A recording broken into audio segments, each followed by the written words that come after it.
Welcome दोस्तों। हम important formula series में दो वीडियोस बना चुके हैं पहले, मॉडर्न फिजिक्स के पार्ट 1 एंड पार्ट 2। ये है पार्ट 3 जिसमें हम कवर करेंगे infinite potential well, degeneracy, linear harmonic oscillator, step potential, potential barrier and relativities के सारे इंपॉर्टेंट फार्मूलास। एंड पहले दो वीडियो में मॉडर्न फिजिक्स के बाकी सारे इंपॉर्टेंट फार्मूलास हमने डिस्कस किया था। अगर आपने नहीं देखा तो मैं डिस्क्रिप्शन में नीचे लिंक दे दूंगा, आप जाके जरूर देखना। तो शुरू करते हैं। पहले बात करते हैं particle in one dimensional infinite potential well में अगर है। एंड आप ये याद रखना कि इनफाइनाइट पोटेंशियल वेल या कोई भी आप हम जो आगे आगे पढ़ते जाएंगे वहां पे देखना, ये सारे पोटेंशियल वेल हो गए, बैरियर हो गए, ये दो तरह के होते हैं, सिमेट्रिक एंड एसिमेट्रिक। तो ये पहले बात कर लेते हैं एसिमेट्रिक के बारे में। एसिमेट्रिक में क्या होता है देखो, ये हो गई उसकी लेंथ 0 to L। इस पोटेंशियल वेल के अंदर पोटेंशियल होती है 0, देखो यहाँ पे लिखा हुआ है। एंड उसके बाहर इसके पोटेंशियल वेल को छोड़ के बाकी पूरा स्पेस में पोटेंशियल होता है इनफाइनाइट। ठीक है, तो अगर कोई पार्टिकल इसके अंदर मूव कर रहा है, उसका वेव फंक्शन उसके साथ जो एसोसिएट हो जाएगा वो हो जाएगा √2/L sine n pi x divided by L। And energy eigen value क्या हो जाएगा, n² π² डिवाइडेड बाई 2mL², जहां पे n की वैल्यू 1 2 3 4 ऑनवर्ड्स होती है। उसके बाद बात कर लेते हैं कि दो कंजुगेटिव एनर्जी लेवल में डिफरेंस क्या हो जाएगी। तो डेल्टा En हो जाएगा 2n+1 π² डिवाइडेड बाई 2mL²। ठीक है, उसके बाद बात कर लेते हैं मोमेंटम आइगन वैल्यू की। तो मोमेंटम आइगन वैल्यू हो जाएगी +- n π² डिवाइडेड बाई L। तो यहाँ पे एक पॉइंट आप याद रखो कि जो वेव फंक्शन होती है साई एक्स, उसमें कितने n-1 नंबर ऑफ नोड्स होंगे बाउंड्री को छोड़ के। तो नोड्स ऐसे होते हैं, देखो ये हो गए ग्राउंड स्टेट में नोड्स, और उसके बाद आगे ये फास्ट एक्साइटेड स्टेट में नोड। वैसे ही ऑनवर्ड सेकेंड थर्ड आप एक्साइटेड स्टेट्स की नोड्स ड्रॉ कर सकते हो। ठीक है, उसके बाद बात कर लेते हैं प्रोबेबिलिटी डेंसिटी। तो प्रोबेबिलिटी डेंसिटी होती है साई एन एक्स उसकी स्क्वायर, ये मैंने डिटेल में बताया हुआ है मॉडर्न फिजिक्स पार्ट 2 वाले वीडियो में। एंड उसका वेव फंक्शन क्या हो जाएगा 2/L। वही साई एन हमने जो लिखा था, साई एन हमने क्या लिखा था, √2/L साइन n पाई x/L। तो इसका स्क्वायर ये हो गया 2/L sine square n pi x divided by L। And ये हो गए उसके नोड्स। ठीक है, उसके बाद देख लेते हैं particle in symmetric potential well में, जहाँ पे सिमेट्रिक पोटेंशियल वेल में वहां पे हमने शुरू किया था 0 से L तक, हमेशा लेंथ हमेशा L होगा, पर अगर 0 से L तक शुरू होता है तो वो होता है एसिमेट्रिक। एंड यहाँ पे देखो -L/2 से L/2 तक गया हुआ है, इसकी वजह से होगी सिमेट्रिक पोटेंशियल वेल। ठीक है, देखो -L/2 से L/2 के बीच में पोटेंशियल हो गई 0 और बाकी जगह पे पोटेंशियल हो गई इनफाइनाइट। ठीक है, तो वहां पे वेव फंक्शन क्या हो जाएगा, देखो ये सिमेट्रिक है, इसके वजह से जब हम n को ऑड नंबर ले रहे हैं तब हम यहाँ पे फंक्शन कॉस का लेंगे, और अगर हम n इवन ले रहे हैं 2 4 6 तो हम यहाँ पे फंक्शन साइन का लेंगे। क्वेश्चन में बहुत बार इसी में बच्चे गड़बड़ करते हैं, कहाँ पे कॉस लेना है कहाँ पे साइन लेना है, या तो बच्चे डायरेक्ट यही साइन वाला फॉर्मूला हर जगह पे यूज कर लेते हैं, वहां पे n ऑड हो इवन हो वो ये देखते नहीं है। तो ये सिमेट्रिक एंड एसिमेट्रिक ये थोड़ा इंपॉर्टेंट है, इसको नजर रखना। उसके बाद आ जाती है energy eigen value. Energy eigen value same होगी n² π² बाई 2mL², ये 1D में है। ठीक है, उसके बाद बात कर लेते हैं 2D में। 2D में क्या हो जाएगा, बस फॉर्मूला सेम है, पर एक्स के लिए ए वाला टर्म, वाई के लिए वाई वाला टर्म। वैसे ही अगर वाई जेड का ले रहे हो तब आप यहाँ पे क्या हो जाएगा √2/L। अगर y एंड z के लिए ले रहे हो √2/L sine n y pi y divided by L multiplied 2/L sine n z pi z divided by L। तो इससे फॉर्मूला आ जाएगा। वैसे ही z एंड x के लिए आ जाएगा, एंड यहाँ पे n² की जगह nx² प्लस ny² आ जाएगा। ठीक है, ये हो गई 2 डायमेंशनल जिसे हम स्क्वायर वेल पोटेंशियल बोलते हैं। उसके बाद क्यूब पोटेंशियल या 3D में अगर बात करें, अगर हम क्यूब मेंशन कर रहे हैं तो यहाँ पे क्या हो जाएगा, ये एल, हाँ बताता हूँ अभी नीचे। तो अगर हम 3D में बात करें तो वेव फंक्शन वैसे ही हो जाएगा 2/3 तीनों के लिए, एंड उसके बाद nx ny nz तीनों का term and energy eigen value यहाँ पे आ जाएगा nx square plus ny square plus nz square. देखो यहाँ पे हमने क्यूब लिखा है, इसका मतलब ये सारे साइड सेम है, साइड ए बी सी ये तीनों को हमने सेम लेके एल लिख दिया। अगर ये साइड तीनों सेम नहीं है किसी सिचुएशन में, 3D है पर क्यूब नहीं है, तो वहां पे फॉर्मूला क्या हो जाएगा, nx square by A square plus ny square by B square plus nz square by C square, उसके बाद पाई स्क्वायर स्कर्ट स्क्वायर डिवाइडेड बाई 2m। ठीक है, बस इसे याद रखना, जहां पे क्यूब गिवन नहीं है आप ये वाला फॉर्मूला यूज करोगे, अगर क्वेश्चन में क्यूब गिवन है तो आप डायरेक्ट एल स्क्वायर पुट कर लेना। ठीक है, उसके बाद बात कर लेते हैं एक टर्म डीजेनरेसी हम यूज करते हैं। तो डीजेनरेसी क्या होती है कि अगर मान लो एक एनर्जी लेवल में दो स्टेट्स ऐसे आ रहे हैं जिसकी एनर्जी सेम है। कैसे, देखो अगर हम बात कर लेते हैं जैसे हमने यहाँ पे 3D में हो या 2D में, उसमें क्या देखा था फॉर्मूला, आप एनर्जी आइगन वैल्यू देख लो।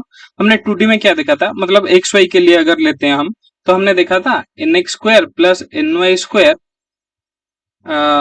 पाई pi square H cut square divided by 2m A square.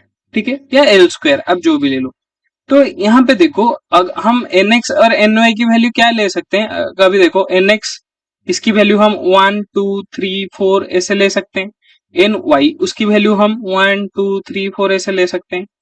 अगर देखो हमने यहाँ पे nx एंड ny इसकी वैल्यू हमने क्या लिया 1 1, तो ये एनर्जी लेवल क्या आ जाएगा, ई nx ny इसकी वैल्यू आ जाएगी 1 square plus 1 square pi square square square divided by 2m A square, 2 2 cancel हो गया, pi square square square by m square. ये हो गई एक एनर्जी लेवल।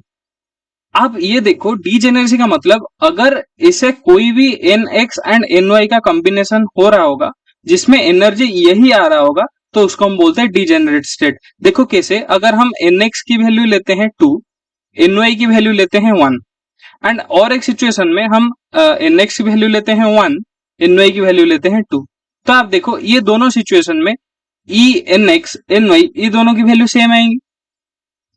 तो हम ये बोल सकते हैं कि सोच लो अगर ये सेकंड एक्साइटेड स्टेट है, ठीक है, ये तो सेकंड एक्साइटेड स्टेट ही होगा क्योंकि 1 1 के बाद हम 1 2 या फिर 2 1 यूज कर सकते हैं। तो यहाँ पे देखो ये दोनों को हम यूज करेंगे, ये हो गई पहली स्टेट, ये हो गई सेकंड स्टेट, मतलब ये हो गई ग्राउंड स्टेट, ये हो गई फास्ट एक्साइटेड स्टेट। तो फास्ट एक्साइटेड स्टेट में हम क्या देखते हैं कि एनर्जी, अब देखो ये दोनों नंबर के लिए सेम आ रहा है, तो हम बोलेंगे कि first excited state is doubly degenerated. ठीक है, डबली डीजेनरेटेड। और उसके बाद देखो अगर हम और एक स्टेट जाएं, E3 हम अगर देखें तो 1 2 2 1, उसके बाद क्या आ जाएगी, देखो आप यहाँ पे बोलोगे कि 2 2 क्यों नहीं हमने लिखा, क्योंकि देखो यहाँ पे अगर 2 एंड 2 का स्क्वायर कर देंगे 4, यहाँ पे होगा 1 स्क्वायर 2 स्क्वायर, मतलब 4 प्लस 1 ये हो गई 5, पर यहाँ पे हो गई 4 प्लस 4 इज इक्वल टू 8। ठीक है, तो देखो मैं यहाँ पे बना दे रहा हूं कि हमने E1 इसकी एनर्जी स्टेट में क्या देखा, pi square square square by m a square. उसके बाद E2 हमने क्या देखा, E2 ये वाला, E2 में हमने देखा 1 स्क्वायर प्लस 2 स्क्वायर, मतलब ये कितना हो गई 1 4 5 5 pi square square square by 2m a square. उसके बाद E3 में अब देखो 2 एंड 2, अगर हम nx एंड ny की वैल्यू 2 एंड 2 ले रहे हैं, या फिर 1 एंड 3 ले रहे हैं, या 3 एंड 1 ले रहे हैं, यहाँ पे देखो ये हो गई 4 square plus 2 square plus 2 square, that means 4 plus 4 8। उसके बाद यहाँ पे देखो कि 1 स्क्वायर हो गई कितना 1, 3 का स्क्वायर हो गया 9, ऐड करेंगे तो हो जाएगा 10। मतलब आप देखो ये सेम नहीं आ रहे हैं, तो आप 1 3, आप 1 2 के बाद डायरेक्ट 1 3 ना लेकर यहाँ पे एक और स्टेट बीच में आएगा जिसे हम बोलेंगे 2 एंड 2। ठीक है, तो एनर्जी E3 की कितनी हो जाएगी, E3 इज इक्वल टू ये हो गई 4 4 8 by 2 pi square square square by m square. तो ये हो गई थर्ड एनर्जी लेवल। उसके बाद 1 एंड 3 आ जाएगी फोर्थ एनर्जी लेवल। ठीक है, तो जितना मिनिमम एनर्जी लेवल अगर किसी में पहले होगा तो वो होगी पहले एनर्जी लेवल, उसके बाद हायर एनर्जी लेवल्स आगे आते जाएंगे। ठीक है, उसके बाद देखते हैं लीनियर हार्मोनिक ऑसिलेटर। ये है लीनियर हार्मोनिक ऑसिलेटर। ये kinetic energy and potential energy का ग्राफ, ठीक है, जिसमें पोटेंशियल एनर्जी होती है हाफ के एक्स स्क्वायर, काइनेटिक एनर्जी होती है half M square A square minus X square, and total energy होती है potential energy plus kinetic energy. तो उसकी वजह से हमने बस ऐड कर दिया half M omega square A square, ठीक है। एंड उसकी एनर्जी आइगन वैल्यू क्या हो जाएगी, N plus one half H cut omega, ठीक है। जहां पे एन की वैल्यू आप 0 1 2 3 ये सब ले सकते हो। आप देखो अगर 0 यहाँ पे पुट करोगे तो आपको आपकी वैल्यू आ जाएगी एच कट ओमेगा बाई 2। इसको हम बोलते हैं जीरो पॉइंट एनर्जी या फिर नॉल पॉइंट एनर्जी, ठीक है। ये बस याद रखना, एक 0 पॉइंट या फिर नॉल पॉइंट एनर्जी अगर एन की वैल्यू 0 है। उसके बाद देखो ये हो गई इसकी वेव फंक्शन, क्या है, M omega divided by pi H cut to the power 1/4 1/2 to the power N factorial की रूट ओवर, ये हो गई H N X E to the power minus M omega square X square by 2 H cut, ठीक है। और ये जो H N x मैंने लिखा ये है हर्मिशियन फंक्शन, ठीक है। एंड ये हो गए उसके नोट्स n0 के लिए, n1 के लिए, n2 एंड n3 के लिए, ठीक है, इसे याद रख लेना। उसके बाद आते हैं वो होगी 1D हार्मोनिक ऑसिलेटर, ये है 2D harmonic oscillator and 3D harmonic oscillator, ठीक है। तो 2D हार्मोनिक ऑसिलेटर में देखो ये इसमें भी क्या होता है, सिमेट्रिक एंड एसिमेट्रिक होती है। सिमेट्रिक में क्या होता है कि ये जो फ्रीक्वेंसी होती है, एंगुलर फ्रीक्वेंसी, ये सिमेट्रिक में सेम होती है, मतलब omega X is equal to omega Y is equal to omega, या फिर omega Y is equal to omega Z is equal to omega. तो हम ये देखो मैंने लिखा हुआ है यहाँ पे omega X is equal to omega Y is equal to omega. तो हम पुट करेंगे N x plus N Y, N X के लिए आ जाएगा N x plus 1/2 H cut omega plus N Y plus 1/2 H cut omega. तो यहाँ पे देखो एच कट हो गया कॉमन, 1/2 प्लस 1/2 हो गई 1, N x plus N Y H cut omega. इसकी हमेशा 2D में डीजेनरेसी कितनी होती है, n प्लस 1 होती है। n की वैल्यू जो हो जाएगी, तो n यहाँ पे क्या है, n is equal to N x plus N Y, ठीक है। उसके बाद देखो 3D में अगर सिमेट्रिक हो, मतलब तीनों के फ्रीक्वेंसी सेम हो, n x n Y n z तीनों वाले फ्रीक्वेंसी सेम हो, तो ये हो जाएगी n x plus N Y plus n z plus 3/2 h cut omega, and degeneracy calculate होती है n plus 1 n plus 2 divided by 2। अगर एसिमेट्रिक है, मतलब omega x omega z and omega y ये तीनों सेम नहीं है, तो ओमेगा एक्स के लिए एक डिफरेंट फंक्शन, ओमेगा वाई के लिए एक डिफरेंट, ओमेगा जेड के लिए एक डिफरेंट, जैसे मैंने 2D में बताया था, और ये नॉन डिजेनरेट होते हैं। उसके बाद बात कर लेते हैं स्टेप पोटेंशियल की। तो स्टेप पोटेंशियल तो ऐसे होते हैं, ये कोई स्टेप पोटेंशियल जिसमें एक फास्ट स्टेट होती है, मतलब फास्ट रीजन होती है जिसमें पार्टिकल ऐसे मूव करके आता है ऐसे। तो फर्स्ट स्टेट में पोटेंशियल होती है 0, सेकंड स्टेट में पोटेंशियल हो गई v0, ठीक है। अगर पार्टिकल की एनर्जी हम ऐसे कैलकुलेट करते हैं, अगर ये हो गई ई जो हो गई ये energy associated with the particle, अगर ये v0 से ज्यादा है, मतलब इससे ज्यादा है, ये v0 जो बैरियर है इससे ज्यादा है, तो क्या हो जाएगी, तो ये स्कोडिंगर इक्वेशन ये वाला आ जाएगा, ठीक है। किसमें, रीजन 1 में यहाँ पे, एंड रीजन 2 के लिए स्कोडिंगर इक्वेशन ये आ जाएगा। उसके बाद बात कर लेते हैं जनरल सॉल्यूशन, दोनों के क्या हो जाएगा, ये जो पहले इक्वेशन था ये हो गई साई 1 की इक्वेशन रीजन 1 में, और ये हो गई साई 2 की इक्वेशन रीजन 2 में। तो साई 1 का सॉल्यूशन आ जाएगा a e to the power i alpha x plus b e to the power i minus i alpha x. वैसे ही साई 2 हो जाएगा c e to the power i beta x plus d e to the power minus i beta x, ठीक है। वैसे ही अगर हमने ई किसके लिए कैलकुलेट किया, ई ग्रेटर देन v0 के लिए कैलकुलेट किया, आप वैसे ही कैलकुलेट कर सकते हो v ग्रेटर देन e0 के लिए, बस वहां पे ये बीटा वाला टर्म चेंज होके क्या हो जाएगा गामा, एंड गामा का वैल्यू ये होती है 2m v0 minus e, and beta की वैल्यू क्या होती है, ये बस v0 e की जगह e माइनस v0 होती है, क्या होती है 2m e minus v0 divided by h cut का स्क्वायर का रूट ओवर, ये होती है बीटा की वैल्यू, ठीक है। तो एक और टर्म यूज किया जाता है पेनिट्रेशन डेप्थ, जिसमें ये पेनिट्रेशन डेप्थ की वैल्यू बोलते हैं x, जिसको हम 1 बाई बीटा या 1 बाई गामा में रिप्रेजेंट करते हैं। और ये हो गई reflection and transmission. Reflection and transmission के मतलब, अगर यहाँ पे कोई पार्टिकल यहाँ पे आ रहा है तो ये पूरा ट्रांसमिट होकर चला जाएगा या थोड़ा रिफ्लेक्ट करके चला जाएगा, ये थ्योरी में बात करेंगे, ठीक है। यहाँ पे बस फॉर्मूला आप याद रख लो, क्या होता है कि आप ऐसे बोलोगे कि तो पोटेंशियल अगर एनर्जी से ज्यादा है तो वो सारे के सारे पार्टिकल रिफ्लेक्ट होके चले जाएंगे, पर वैसा नहीं होता है, कुछ पार्टिकल ट्रांसमिट होके चले जाते हैं, तो उसकी वजह से हम कैलकुलेट करते हैं reflection coefficient and transmission coefficient. तो ये हो गई उसकी ग्राफ, ठीक है, ये दोनों ग्राफ याद कर लेना। एंड ये हो गई जहां पे ई ग्रेटर देन बी जीरो होती है, reflection coefficient and transmission coefficient, ये इंपॉर्टेंट है, क्वेश्चन आता है इसमें से। उसके बाद ई लेस देन बी जीरो मतलब पोटेंशियल ज्यादा है, तो वहां पे क्या हो जाएगी, रिफ्लेक्शन कोफिशिएंट 1 हो जाएगी, ट्रांसमिशन कोफिशिएंट 0 हो जाएगी, और ये हो गई उसकी प्रोबेबिलिटी की ग्राफ, ठीक है। उसके बाद हम बात कर लेते हैं कि रेक्टेंगुलर पोटेंशियल बैरियर के लिए वैसे ही हमने जैसे स्क्रोडिंगर इक्वेशन लिखा वैसे ही तीन इक्वेशन, क्योंकि यहाँ पे देखो first stage, second stage, third stage ऐसे आता है, तो उसके लिए 3 आ जाएंगे। और यहाँ पे देखो मैंने दो दो सोल्यूशन यहाँ पे लिखा हुआ है, सोल्यूशन में यहाँ पे बस एक ही टर्म यूज किया जाता है, क्योंकि इसके बाद ये वाले लाइन के बाद और कुछ भी नहीं है इसको रिफ्लेक्ट करने के लिए, तो बस एक ओनली ट्रांसमिशन कोफिशिएंट यूज किया जाता है। एंड रीजन 1 के लिए हो गई transmission coefficient and reflection coefficient, ये हो गई उसकी वैल्यू। यहाँ पे बीटा ए लिखा हुआ है, ठीक है, बीटा ए। उसके बाद ये होगी रीजन 2 के लिए transmission coefficient and reflection coefficient, and region 3 के लिए मैंने जैसे बताया यहाँ पे रिफ्लेक्शन के लिए कोई भी चीज नहीं है रिफ्लेक्शन होने के लिए, उसकी वजह से रिफ्लेक्शन कोफिशिएंट होगी 0 एंड ये होगी ट्रांसमिशन कोफिशिएंट। जो ए मैंने बताया था ये ए होती है इसकी विड्थ, ये जो रेक्टेंगुलर बैरियर है उसकी विड्थ, ठीक है। एंड बीटा की वैल्यू मैंने पहले भी बताया था, ये हो गई 2m divided by h cut square equal into e minus B zero का रूट ओवर, ठीक है। उसके बाद ये क्वांटम मैकेनिक्स के सारे फॉर्मूला खत्म हो गए।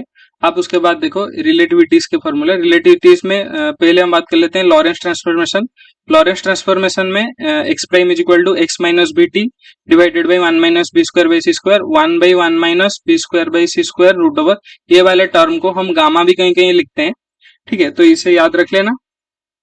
एंड लॉरेंस ट्रांसफॉर्मेशन या कोई भी ट्रांसफॉर्मेशन हो, अगर मोशन एक ही डायरेक्शन में हो रहा है, जिस भी डायरेक्शन में मोशन हो रहा होगा उसका कोफिशिएंट चेंज होगा, बाकी दोनों कोफिशिएंट चेंज नहीं होंगे। एंड आपने Galilean transformation and Lawrence transformation में ये दोनों इन दोनों में सबसे बड़ा डिफरेंस यही है कि लॉरेंस ट्रांसफॉर्मेशन में टाइम भी रिलेटिविस्टिकली चेंज होती है, पर गैलीलियन ट्रांसफॉर्मेशन में टाइम चेंज नहीं होता है, ठीक है। ये हो गई नॉर्मल फॉर्म। अगर डिफरेंशियल फॉर्म में आप लिखना चाहो या क्वेश्चन डिफरेंशियल फॉर्म में गिवन हो तो बस एक्स प्राइम की जगह delta X prime, Y prime की जगह डेल्टा वाई प्राइम ऐसे सब्स्टिट्यूट कर देना, बस फॉर्मूला यही सेम है। उसके बाद बात कर लेते हैं इनवर्स लॉरेंस ट्रांसफॉर्मेशन के लिए। इनवर्स लॉरेंस ट्रांसफॉर्मेशन मतलब X is equal to x prime, वहां पे अपने एक्स प्राइम कैलकुलेट किया था, यहाँ पे आप एक्स कैलकुलेट कर रहे हो, तो x is equal to x prime plus v t prime divided by 1 minus B square by C square root over, y is equal to y prime, z is equal to z prime, t is equal to t prime plus v x prime. ये वाला formula बहुत important है, इससे बहुत ज्यादा question आते हैं, ठीक है। उसके बाद बात कर लेते हैं वेलोसिटी ट्रांसफॉर्मेशन। तो वेलोसिटी ट्रांसफॉर्मेशन वैसे ही v x and v x prime calculate करेंगे। V x is equal to v x minus v divided by 1 minus v x divided by C square. उसके बाद वी वाई प्राइम, आप देखो v y prime and ये v z prime, v y prime and v z prime ये दोनों देखने में थोड़ा सिमिलर है। इसका ये वाला पार्ट एंड ये वाला पार्ट ये दोनों सेम है। ऊपर 1 minus B square by C square divided by 1 minus B X by C square, 1 ये डिनोमिनेटर देखो तीनों में सेम है, ठीक है, इसको ऐसे इजीली याद रख सकते हो। डिनोमिनेटर तीनों में सेम आते हैं, बस भी एक्स प्राइम में ऊपर भी एक्स माइनस बी होती है एंड बाकी भी वाई भी जेड में 1 minus B square by C square term multiply किया जाता है। सेम प्रोसीजर भी एक्स भी वाई भी जेड के लिए भी है, ठीक है। उसके बाद देखो कॉन्सिक्वेंसेस क्या होते हैं। एक होते हैं लेंथ कंट्रैक्शन, मतलब दो फ्रेम में अगर यहाँ पे ऐसा लेंथ है मान लो एल, तो यहाँ पे लेंथ चेंज होके, मतलब अगर ये स्टेशनरी है तो ये एल जीरो जैसे भी आप ले लो, उसमें कोई बात नहीं है, बस एल एंड एल जीरो आप जिसको जो सोच लो। मैंने यहाँ पे एल जीरो को रेस्ट लेंथ लिया था, मतलब इनिशियल जो होती है फ्रेम, रेस्ट में जो फ्रेम होती है या फिर जो ऑब्जर्वर की फ्रेम होती है उसमें एल जीरो लिया था एंड ये हो गई एल। वैसे ही l is equal to l zero 1 minus B square by C square, ये मल्टीप्लाइड में है। टाइम डायलेशन में t is equal to t zero divided by 1 minus B square by C square होता है। रिलेटिविस्टिक मास में m is equal to m zero 1 minus B square c square. आप बस याद रखो कि लेंथ कंट्रैक्शन या लेंथ के रिलेटेड जितने सारे कंट्रैक्शन आएंगे जैसे एरिया, वॉल्यूम, ये सारे जो कंट्रैक्शन आएंगे उसमें 1 minus B square c square multiplied होकर आएगा। बाकी सारे में डिनोमिनेटर में आता है जेनरली। उसके बाद आपने ये देखा होगा मास एंड एनर्जी का equivalence relation E equal to mc square. उसके बाद रिलेटिविस्टिक एरिया जो होती है ए इज इक्वल टू, जैसे मैंने बोला था, a is equal to a not 1 minus B square by C square. Relativistic momentum क्या होती है, मोमेंटम ऐसे कैसे चेंज हो रहा है, P is equal to M B हमें पता है, तो एम चेंज हो रहा है एम जीरो भी 1 minus B square by C square. M zero भी को हमने पी जीरो ले लिया एंड इसमें 1 minus B square by C square. ठीक है, उसके बाद ये होगी एनर्जी, ये होगी relativistic energy p square c square plus m zero square c put. ये वाला फॉर्मूला बहुत इंपॉर्टेंट है, इससे ही सबसे ज्यादा क्वेश्चन आते हैं शायद रिलेटिविस्टिक में, सीयूईटी में मैंने जितने देखा है। ठीक है, तो ये वाला फॉर्मूला बहुत इंपॉर्टेंट है। तो ये हमारा खत्म हो गया मॉडर्न फिजिक्स कंप्लीट। उसके बाद हम और कोई एक दूसरा टॉपिक कल से उसका फॉर्मूला रिवीजन करना शुरू करेंगे। तब तक के लिए थैंक यू।